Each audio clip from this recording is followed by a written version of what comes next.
விடியல் அரசு வந்தா உங்களுக்கு எல்லாம் விடியல் கிடைக்கும் நல்லா பேசுறாரு. எல்லாம் இருட்டுல தான் இருக்கிறோம். எங்க விடியல் எங்களுக்கு கிடைச்சது?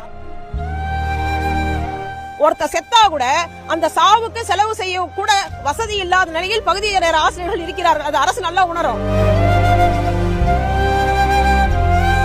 நாங்க முதலமைச்சரை நோக்கி தான் போராட்டத்தை ஆரம்பிச்சோம். எங்களோட ஒரே ஒரு கோரிக்கை, ஒற்றை கோரிக்கை, பணி நிரந்தரம் மட்டுமே. 181 நிறைவேற்ற சொல்லிதான் நாங்க தொடர்ந்து போராடின்னு வரோம். எங்களுக்கு கொடுத்த தேர்தல் வாக்குறுதியை அதிகாரிகள் நிறைவேற்றணுமா, இல்ல அமைச்சரும் முதலமைச்சரும் எங்களுக்கு பதில் சொல்றோம். இத்தனை நாட்களாக இந்த இடத்துல அமர்ந்து கொண்டு ரொம்ப தார்மீக அடிப்படையில் அறவழியில போராடுறோம். ஆனா கண்டும் காணாமல் இந்த இடத்துல ஏதோ பார்வையாளர்கள் மாதிரி எங்களை கடத்தி கொண்டு சென்னையில எல்லா மாவட்டங்களும், தொலைதூர மாவட்டங்களில் கூட இங்க சாப்பாட்டுக்கும் தண்ணிக்கும் கூட அலைஞ்சு கொண்டு கஷ்டப்படுறோம். முதலமைச்சர் இதை பற்றி இன்னும் ஒரு வார்த்தை கூட சொல்லல. விடியல் அரசு வந்தா உங்களுக்கு எல்லாம் விடியல் கிடைக்கும் நல்லா பேசுறாரு. எல்லாம் இருட்டுல தான் இருக்கிறோம். எங்க விடியல் எங்களுக்கு கிடைச்சது? எங்களோடு போராடிய ஒரு சகோதரர் இறந்து விட்டார். அவரோட குடும்பம் இன்று அனாதையாக்கப்பட்டிருக்கு. அன்னைக்கு அந்த நல்லடக்கம் பண்ணுவதற்கு கூட நாங்க எங்களால முடிஞ்சதை கொண்டு போய் கொடுத்து அந்த நல்லடக்கத்துக்கு உதவணும். அப்போ ஒவ்வொரு பகுதி நேர ஆசிரியருடைய குடும்பம் அப்படிதான் இருக்குது. ஒருத்த செத்தா கூட அந்த சாவுக்கு செலவு செய்ய கூட வசதி இல்லாத நிலையில் பகுதி நேர ஆசிரியர்கள் இருக்கிறார்கள். அது அரசு நல்லா உணரும். திமுக அரசு ஆட்சிக்கு வருவதற்காக அரசு பள்ளிகளில் பணிபுரியும் பகுதி நேர ஆசிரியர்களுக்கு பணி நிரந்தரம் செய்யப்படும் என்று பொய்யான வாக்குறுதிகளை அளித்து